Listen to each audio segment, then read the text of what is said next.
Hey, what's going on? We're back again for another video, back outside. And yeah, so for today's topic, we are going to be talking about mass surveillance. Mass surveillance specifically through an iceberg chart. I actually compiled an iceberg chart together, and it goes over quite a bit of different mass surveillances. Most of these are US focused or US collaborative, I think maybe except for like one or two. Just gonna break in and get you introduced to the idea of this iceberg. But other than that, let's get going with the list. Also, if you don't know what an iceberg is, basically it's a specific subject, and the way it works is you cover it from the top to the bottom. So if you've ever heard the phrase tip of the iceberg, that shows that, that's an entry point into a deeper, I guess, rabbit hole of a subject. So that's essentially what it is. We're going to be talking about mass surveillance as a general topic, but we're going to go from more known things and work our way down to less known things as far as mass surveillance projects go. First on the list, we have PRISM. PRISM is something that was utilized by the NSA in the United States, and it targeted internet communications, even more specifically through Google and Apple. And the way it worked was they were logging and collecting information through Google and through Apple. And this was supposedly not targeting United States citizens. I believe it was from other countries south of the border. I know Venezuela was one that I remember.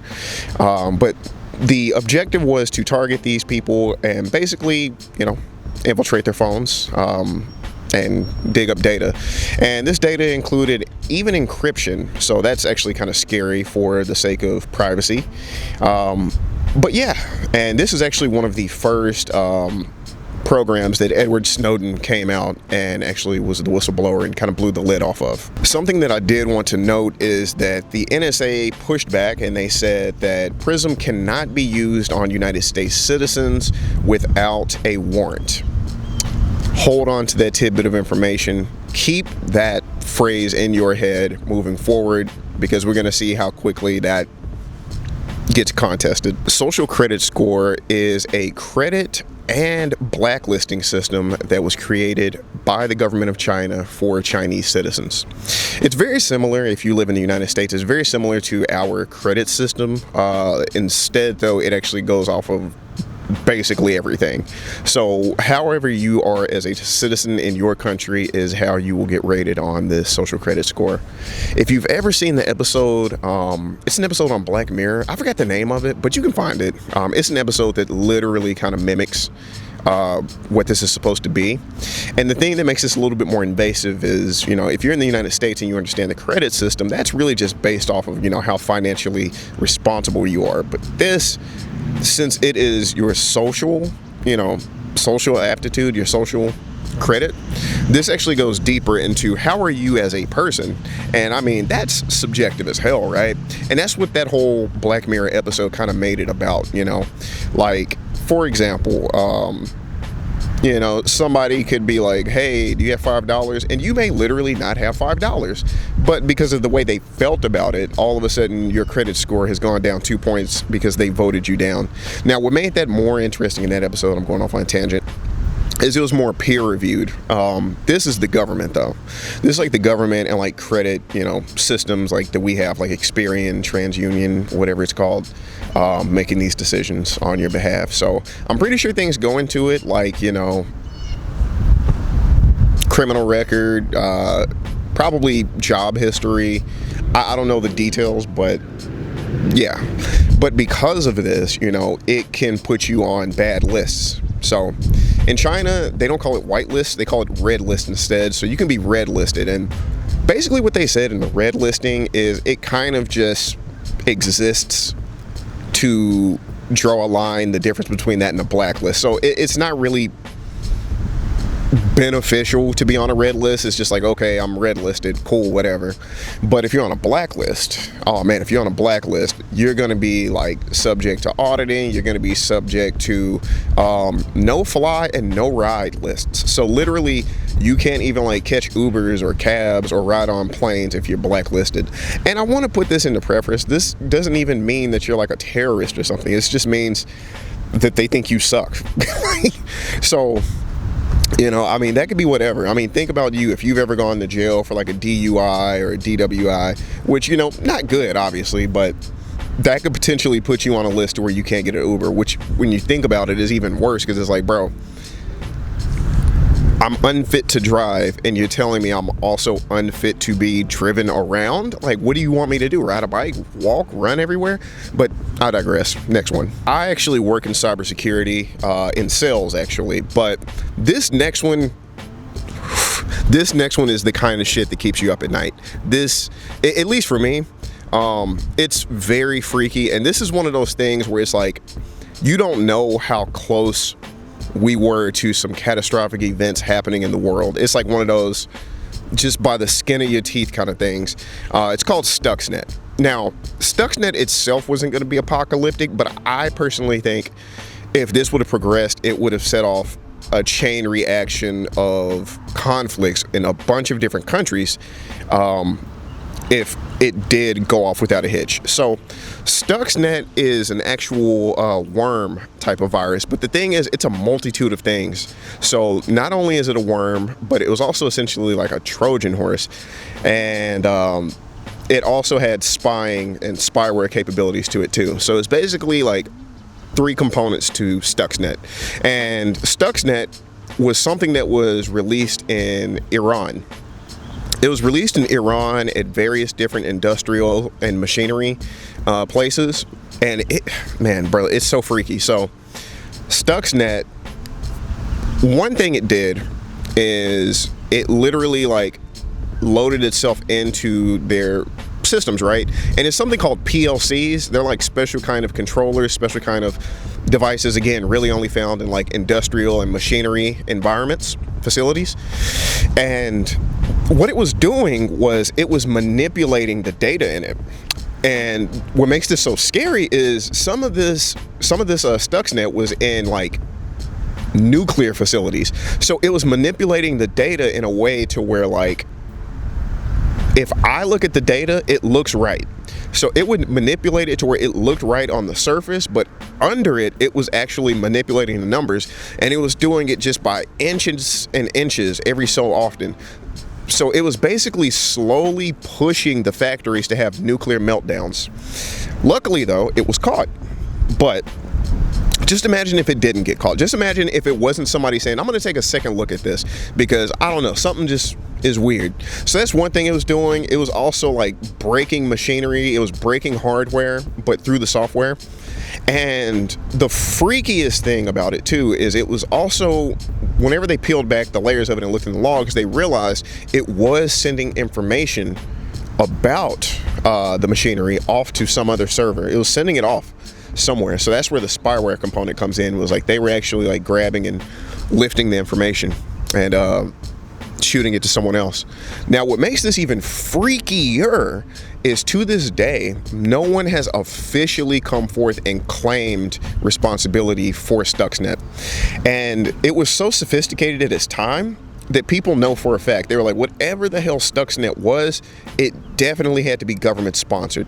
It was so sophisticated at its time that it didn't make sense that like somebody made this at their house or even a group of people made this at their house. It had to be someone highly skilled in cyber attacks, highly skilled in just coding and being able to architect something like that. So Stuxnet was freaky. And essentially, like I said, we got very close to having very big problems because if some factories would have melted down and there would have been nuclear explosions, you can bet that would have probably kicked off some kind of war. Also, the freakiest thing about Stuxnet is the source code for that shit actually leaked onto the black web at one point. So random people around the world have access and downloaded Stuxnet and probably have operated on it and altered the code to make it even deadlier. So at this point, we're essentially sitting on a ticking time bomb. Imagine if, I think they said that like there's nuclear weapons that got lost somewhere in like the Gulf of Mexico. I don't know if that's where it was specifically, but we lost nuclear warheads. Just imagine if these nuclear warheads were picked up by just random people and now they're spread across the world in random people's basements. That's essentially the scare of having Stuxnet be on the dark web and random people have just picked it up over time. So, sleep tight on that. Room 641A is a telecommunication interception facility operated by none other than the beautiful AT&T. And they are cooperating with the NSA. Basically, AT&T was aiding the NSA in warrantless surveillance programs on people. Now, what also made it interesting was this data center was basically full of racks of hardware. The hardware was for data storage, so they were collecting mass data, and it was also filled with interceptors that were able to intercept internet traffic at incredibly high speeds. We were able to find out about this room because of a whistleblower named Mark Klein. Mark Klein also stated that he was told that these black rooms, that's what they call them, black rooms, are actually sprinkled out across the United States of America. Matter of fact, I'm in DFW, and we have one here in DFW. I think there's one in New York, there's one in Pennsylvania, I believe, maybe Florida, definitely one in Chicago, maybe Washington, not sure. Maybe New Mexico. At this point I'm spitballing, but the other ones I named are 100% fact. There is one in Dallas, there is one in New York, there is one in Chicago, I believe there's one in Pennsylvania. But yeah, so there are these rooms where, and by the way, now think about this, so we actually do have telecommunication companies legitimately just partnering with the NSA for espionage, and it goes against the grain of what we said in like the first couple entries, right, where they mentioned that they need warrants. So that's something I think you need to also pay attention to, is like the slipperiness of words. So they said PRISM can't operate on US citizens without a warrant.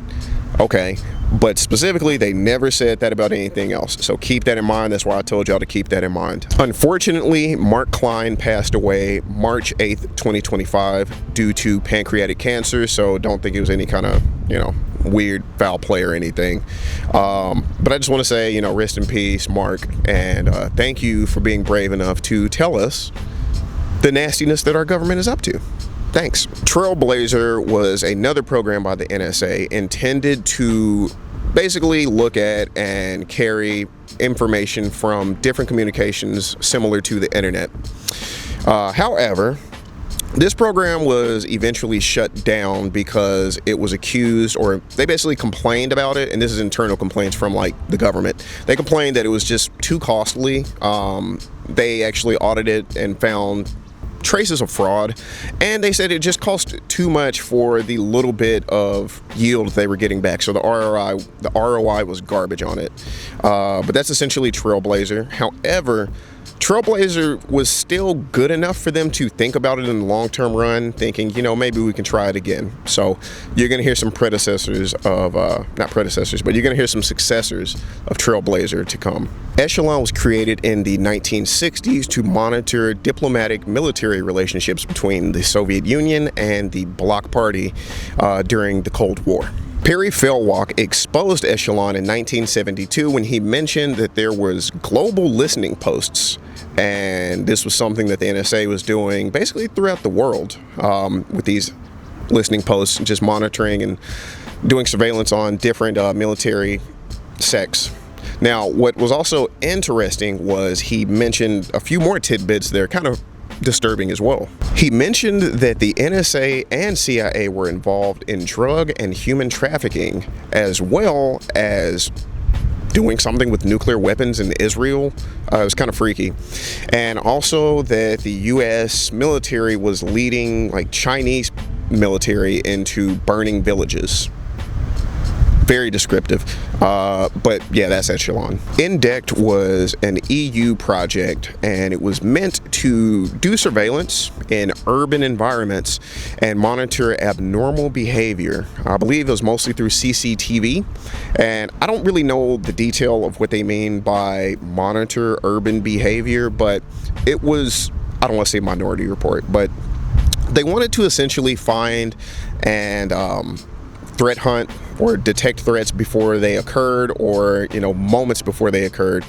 And it didn't even really give much detail into what that meant. So I don't know if it's like the CCTV footage, where there's like the green box around somebody doing facial recognition. I don't know what it meant, but they were trying to collect data, and they were doing it through highly sophisticated analysis to just monitor different abnormal behavior, whatever the hell that means, and to stop crimes happening basically in the EU on the streets. Stellar Wind was a warrantless surveillance program under the Bush administration. 2 or 3 of these kind of like really changed the way that the government felt about privacy and surveillance because of 9/11. So 2 or 3 of these you can find linked back specifically to George Bush, and I'm guessing that had to do with 9/11. Because a few of these have amendments like that. The program included data mining, large sums of information from U.S. citizens, including emails, telephone calls, text messages, so forth. The program included data mining information from United States citizens, including emails, texts, phone calls, financial statements even, as well as just overall internet activity. Carnivore was a system implemented by the FBI used to monitor emails and other internet communications. It ran from about, I think, 1997 to 2005, so about 8 years. But it was then replaced by a commercial product, which is kind of freaky. I guess this is a commercial product. That means you could buy it. So because of that, I'm not going to say the name, but if you want to look it up, you can look it up. But whatever, you can go maybe commercially spy on people. Whatever. Damn. GhostNet was a large-scale spying operation that traces back to the Republic of China. And when I say large-scale, I mean they essentially spied on, I think, 103 different countries. But that's about all the info I got on GhostNet. Turbulence was the successor to Trailblazer, and it basically operated the exact same, but a few things were a little bit different. So one of those things was they broke this project up into smaller pieces. I believe it was just easier to manage and easier to kind of spread out and delegate tasks. So that was one thing that they changed. Another thing that they changed was they actually added offensive malware initiatives. So they were able to inject malware onto people's devices and wreak havoc and be annoying in all the ways that you would expect that secret surveillance government people would be. iJop was a program specifically targeting Uyghurs and spying on Uyghurs. Very freaky, but yeah, it was specifically targeting Uyghurs, and like it was getting down to the nitty gritty. So it was trying to get DNA samples, lineage, location, addresses, things like that. So essentially tracking them the way that we kind of like track birds and shit in the wild, where they put the little tag on the leg or whatever. So yeah, we were like tracking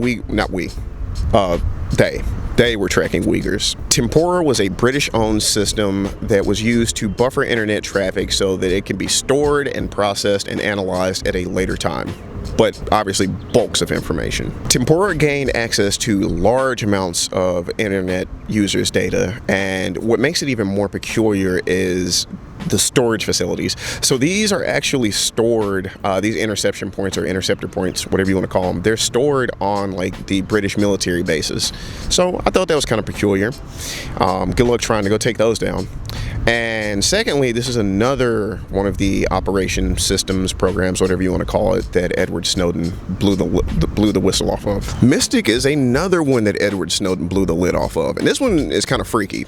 So basically, in 2014, Edward Snowden blew the lid off of Mystic, as well as the other ones, right? However, this operation started in 2009, and I think it ran at least until 2011. And which makes this one so freaky is it was able to record phone calls over an entire country for up to 30 days. So 30 days of all of your phone calls being recorded at any given moment in time. Now, according to the documents, this operation was ran on Mexico, Philippines, Kenya, and the Bahamas. And it was even stated that because of this program, they were able to actually bust one person. Maybe it's more than one person. I hope it's more than one person, because like all of that to bust one person is crazy. I think they were in the Bahamas too. Thin Thread was an operation by the NSA conducted throughout the 90s, mostly using wiretapping. It basically wrapped up and the project was discontinued about 3 weeks before 9/11. I don't know the significance of that, but that was said in the stuff I was reading, so I put it there. They said it significantly, so I'm just going to throw that at you like that too. But yeah, it discontinued 3 weeks before 9/11. And also, this was the predecessor. Well, I'm not going to say predecessor, but it came before Trailblazer, and they basically ditched this to start working on Trailblazer. And it's funny enough, the whistleblowers that came out and talked about this, again, internal whistleblowers, obviously, they came out and they said that they liked this project more than Trailblazer, and they, in their opinions, they think it was better than Trailblazer. The only thing that they think made the project not as good is upper management sucked, which, boy, have we been there. Okay, so DCSNet is one of the freaky ones. So DCSNet is essentially a wiretap program, right? But on like steroids. So first of all, it's utilized by the FBI. And if I recall, they need a warrant, whatever, you know, I mean, that's clearly up for debate when it comes to these organizations. But what makes this so freaky is, first of all, it's point and click. So it's like a software, and it's that easy to wiretap somebody basically from a computer, and they can just be like, boop. So they can do that, and they can do it over anything. So they can do it over telephone, like landlines. They can do it over cell phones. They can do it over text messages, and they can just literally wiretap you with just a click of a button. So that's pretty freaky. They don't have to do any of that stuff you see in the movies where they try to break in your house and set up these gadgets and doodads, whatever the F you want to call them. No, they just log into a computer and click, and now they're listening to you for however long they want to.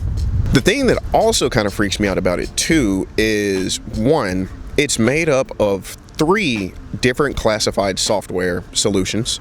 The reason why that freaks me out is because, I mean, literally all it takes is one data breach, and again, that kind of software can be on the internet and anybody can do it. Your creepy stalker ex can wiretap you. Your job can tap you. It's just a freaky thought to know that these tools exist, and all it takes is one slip up, and they're in the wrong hands. I mean, if you ask me, they're already kind of in the wrong hands. I mean, no, the over surveillance sucks, but yeah. And the last thing that's kind of freaky about it too is apparently it operates on a separate, I don't know, secret internet.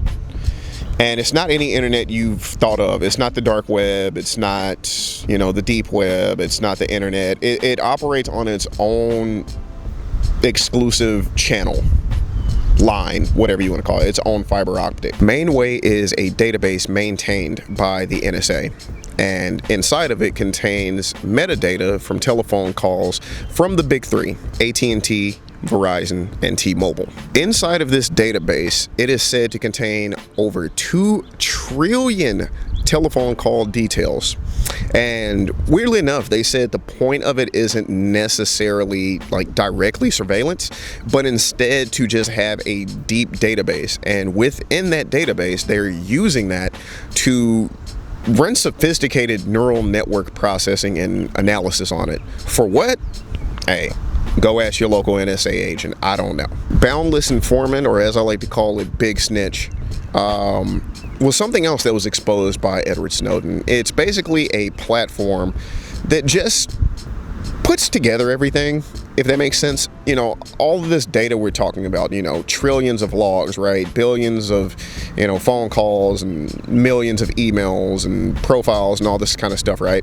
It's basically something that kind of just puts all of it together and makes it visual, so it's easier for them to digest and parse through all of the information. But that's essentially what it is. It's like the hub of a lot of this information.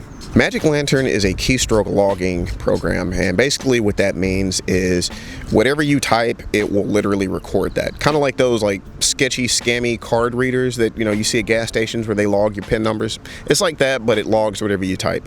And it can be installed via email attachment or like via flash drive or even operating system exploits. So, oh yeah, by the way, it was created by the FBI. Located at Camp Williams, Utah Data Center is a large storage facility designed to store mass, and I do mean massive amounts of data. We're talking about in the exabytes. If you don't know what an exabyte is, this drawing is the best illustration I can give you. It's said that the data center can store all types of information about a given person. We're talking, phone calls, we're talking emails, we're talking texts.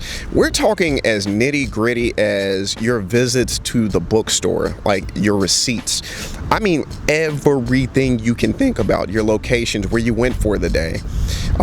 Given how we have biometrics, detailing now, remember, some of y'all like to log your sleep. They probably know your sleep pattern. Again, I ask it damn near every episode, are your thoughts your own? But, we're not here for that. We're not here for manipulation. We're here for surveillance. A spokesperson from the NSA came out and said, hey, before y'all get any bright ideas, no, we do not spy on U.S. citizens. And then a whistleblower, came out and was like, so, by the way, his name was Bill Benny, but whistleblower came out and he was like, so this project was initially to, do surveillance on foreign intelligence, right? Foreign adversaries, foreign targets. But due to 9/11, things might have switched up a little bit. So, like I mentioned earlier, things changed. And it kind of sucks for all of us because, none of us need to have these people up our butt crack. And I'll tell you my opinion about what all this data storage stuff is about down the road. Bull Run was a highly classified program by the NSA, and it was designed specifically to just focus on cracking encryptions, which sucks because, that's the whole point of encryption, to be encrypted, be secret, But yeah, it was designed strictly for that. And it used a bunch of different methods, exploits, interdiction, even advanced mathematical algorithms, which I think is where this quantum thing is coming into play. I don't know if you've been keeping up with the tech news, but they're saying that quantum computing threatens the very existence of encryption because of how fast it can just generate and run through different potential possibilities. So I don't know if you're out there working on quantum encryption. I love you. Storm Brew is another interesting one that was exposed by Edward Snowden. It's an intelligence program, and it's used basically to kind of surveil the internet, and it has a corporate sponsor known as Verizon. Basically, Verizon was collecting data from users such as IP addresses, emails, phone numbers, phone calls, and they were collecting all that data and then passing it on to the NSA. And then from there, the NSA would pick through it, and if there was a person of interest, they would just go to essentially the data that was provided from Verizon. They have various servers housing all this information in places like Pennsylvania, Texas, Florida, I think maybe even New York, and a few other states as well. Oakstar was an upstream data collection program by the NSA, and basically what upstream means is they use fiber optic cables and other forms of advanced communication to pull data off of those ways to spy on you with.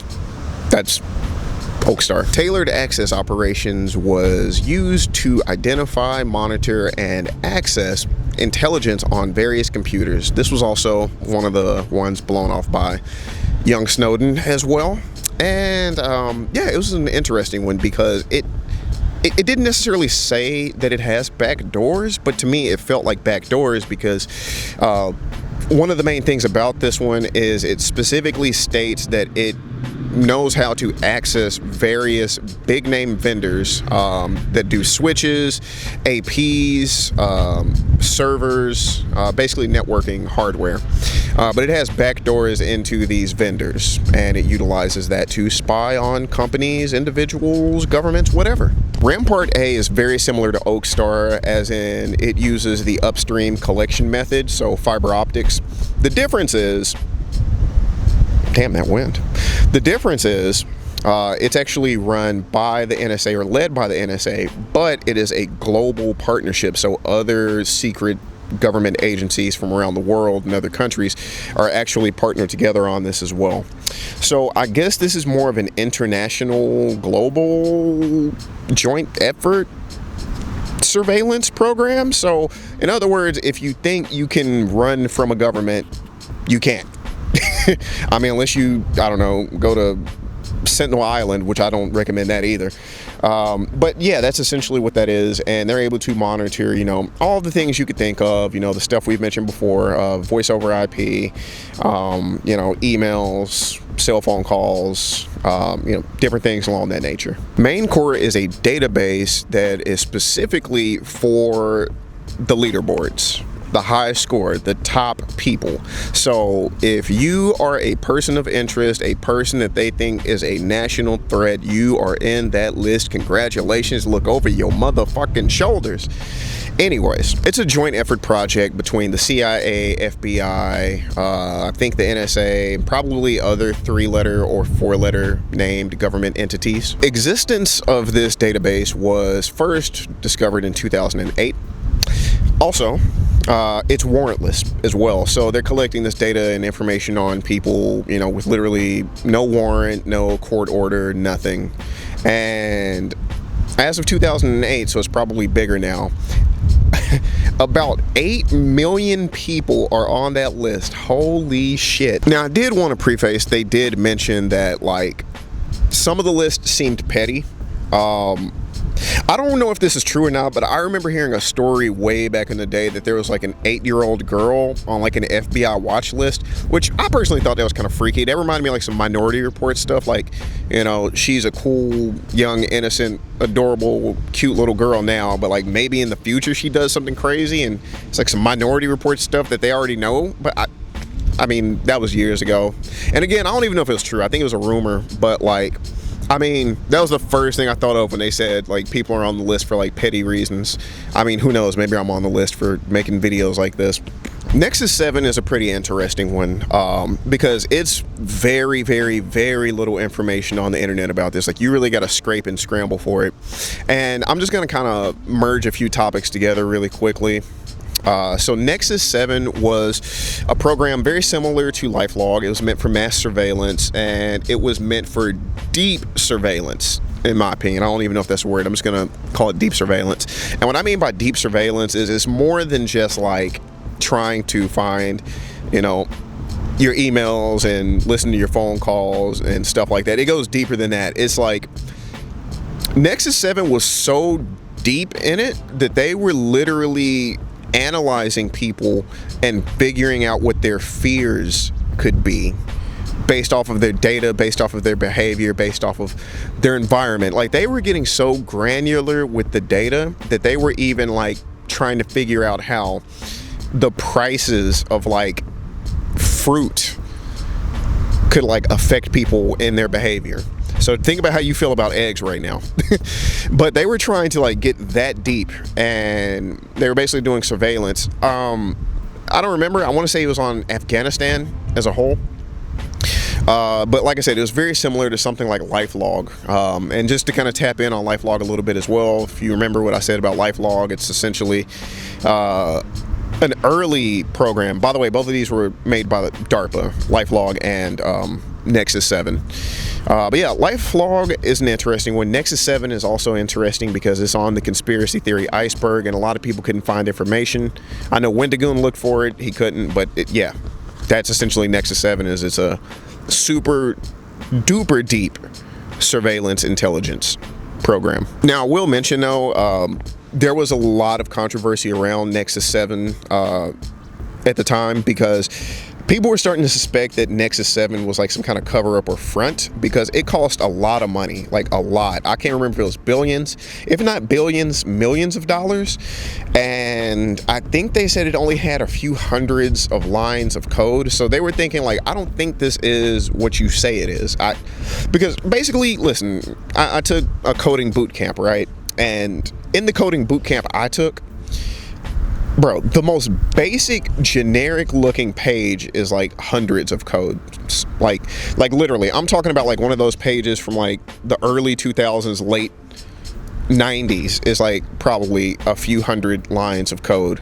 So you're gonna tell me that I could either A, make a basic page from the late 90s, or B, I could make a sophisticated data program that can literally predict people's fears based off of the price of fruit changing in a market? So people think it could have been a cover-up, so that whole thing is mysterious as hell. Created in 1996 by DARPA, Genoa is a counterintelligence program that was utilized to gather large amounts of data and metadata that was supposed to be easier to parse through by real-life human analysts. It was used to counter terrorism, and overall they said it was a pretty good tool, but the main complaint about it that the analysts had was that it was very slow. So they ended up making Genoa 2, and Genoa 2 is literally the exact same thing, except it was supposed to process faster, so I'm not doing an entry for Genoa 2. So I've already mentioned this in a few entries above, but this is a more proper way to talk about it. Upstream collection is essentially just a term used by the government to describe the type of data that they are, taking. Now, I basically described it earlier. It uses fiber optic cables, right? And it kind of just intercepts them and pulls data off of it, from different users they're looking for, right? Basically, the thing I wanted to add was in 2015, I forget what they're called. It's like Civil Liberties Union, something like that. American Civil Liberties Union. They basically sued the DOJ and the NSA, claiming that like this broke the First and Fourth Amendment. And if the American people knew how much they were being spied on, it would cause problems. The problem is people don't care. Like, why don't you care about this? You should. If you don't care about this because you think that there's nothing that can be done, it can definitely be done, because you should be at least looking at your internet service providers and your cell phone providers and asking them why they are forking over your data, but they can't even cut you a break and, discount you $10, $15 a month. Ain't that crazy? Anyway, Fairview started in 1985, and it was a joint collaboration between the NSA and AT&T. And again, at this point, you can kind of imagine finding different ways to infiltrate and take intelligence from your cell phones. Well, not at that time, but telephones, emails, landlines, various different ways. Technically, this project is still going on to this day, and not only is it still going on, it's also being vastly expanded upon. And I'm going to be honest, I'm going to look down for this because I don't want to get it wrong, because it's like a long list of things that they got going on. So give me a second. So it's noted that the NSA has access to 8 internet peering points, 26 voice over IP router facilities, 1 voice over IP hub router facility, planning to expand to 30, 9 submarine cable points with 7 planned, and 16 4ESS circuit switching stations. Most of these facilities are in the US except for the voice over IP facilities. One of these points was covered earlier, called Room 641A. So if that rings any bells, I hope I'm tying some of these together for you. Starting in 1962, the NSA ran an espionage project called Minaret. And the goal of this operation was to target individuals that were going back and forth to Cuba. However, it expanded to drug traffickers and even people that were anti-war. So you're going to hear some peculiar names in this one. Overall, there were roughly about 1,650 individuals that were targeted. And some of these names you've heard of, such as Dr. Martin Luther King, Muhammad Ali, Tom Wicker, Frank Church, Whitney Young, Jane Fonda. Blarney, what a name, was started by the NSA in 1978, and it was an intelligence program under the Foreign Intelligence Surveillance Act. It was also expanded after 9/11, and it had a misconception. A lot of people assumed that this operation was essentially what Fairview was, so they thought that AT&T was like collaborating with the government on this one, but no, that was Fairview. Promise was a case management software that was developed to aid prosecutors in their cases. Not only that, I want to say they said that this was also used by various police departments and detectives and whatnot. So this is what I tell you, bro. Get a lawyer, because like you keep yapping, bro, they're gonna check the database on your ass. So yeah, you can essentially get spied on to get put in prison or to make their cases even better. And to the last entry, and one of the oldest actual espionage intelligence surveillance programs, Shamrock. It was the sister program to Minaret, and it was developed to monitor basically telegraphic traffic going in and out of the United States way back in the gap. And what I find kind of hilarious about this one is at the time, the telephone or telegraph companies basically said, oh gosh, we don't really want to partner with the government and spy on people because it'll make us look bad. And now there's literally whole data centers carved out for this in, you know, Verizon, AT&T, and T-Mobile facilities. So, you know what? I haven't said this the whole video. Please like, share, subscribe if you've made it this far. If you made it this far, like, bro, come back. Also, I did want to say this too. This is just season 1. I think season 1's interesting because although it's not as, like, you know, captivating as some of the stuff, you know, that we're going to cover in next season, like conspiracy theories, rabbit holes, you know, all that good, fun, spooky, is it true, is it not true stuff, I still think this is important. Like, I describe this season as like a eat your vegetables type season, you know what I mean? Eat your Brussels sprouts, because it's like, it may not be the most appealing thing to some people, and for some of this information it may be hard to keep up, but it's information that I truly feel like y'all should be thinking about. Like, again, you should be thinking about these politicians that, you know, y'all be fighting for in comment sections, meanwhile they're over here trying to, like, bang your kids. So you should be thinking about stuff like this. And what makes it so ironic is they're doing that to you, right? And then they turn around and put extra microphones, extra cameras, and they bug you and they listen to you. This is stuff, I mean, I just hope y'all think about this kind of stuff. But I did mention I wanted to talk about, you know, my whole thought about all of this, you know, data collection and what I personally am trying to justify it for. So the only thing I could think of why they would be storing exabytes of information about people, right? The only things that make sense in my head is, one, extortion. If one individual ever gets too out of hand, too out of line, they could just pull up the data and be like, oh, this you? You searched this? That's in your search history? Oh, let's pull up this phone call. We saved it. You said that? That's how you feel? That's your opinion about so-and-so demographic or about so-and-so? Or that's what you're into? And it could even be nothing like, you know, I'm not even talking about anything damning or illegal. Just something that embarrasses you. I mean, you know, there's, you know, history behind that as well. That happened with Dr. Martin Luther King, you know, when he was doing what he was doing. Like, that was one of the things they did. They didn't just threaten his life. They also said, hey, bro, you know, we got these phone calls. You know, that's how you feel? That's what you're doing? So, I mean, it is a thing that they do. And I think at this point, it's just a massive exercise to do that to everybody, because it allows for them to, you know, ensure that nobody can stand up, which is why I say people have to fight as a group. You know, these politicians are doing everything, you know, billionaires too, not just politicians, but these people are doing everything. They essentially own you. They control what you say, what you do, where you go. And what makes it even crazier is, like, some of this data, again, like I said, even if they're not going to do anything with it, even if you think, you know, maybe you'll never do anything to end up on a bad list, right? Even if you don't think that, right? This data could still fall into the wrong hands. Like I said, your creepy ex could get this information about you, or they could get these surveillance tools. Corporations get it. You know, they analyze data, they make profiles about you, and they study these profiles.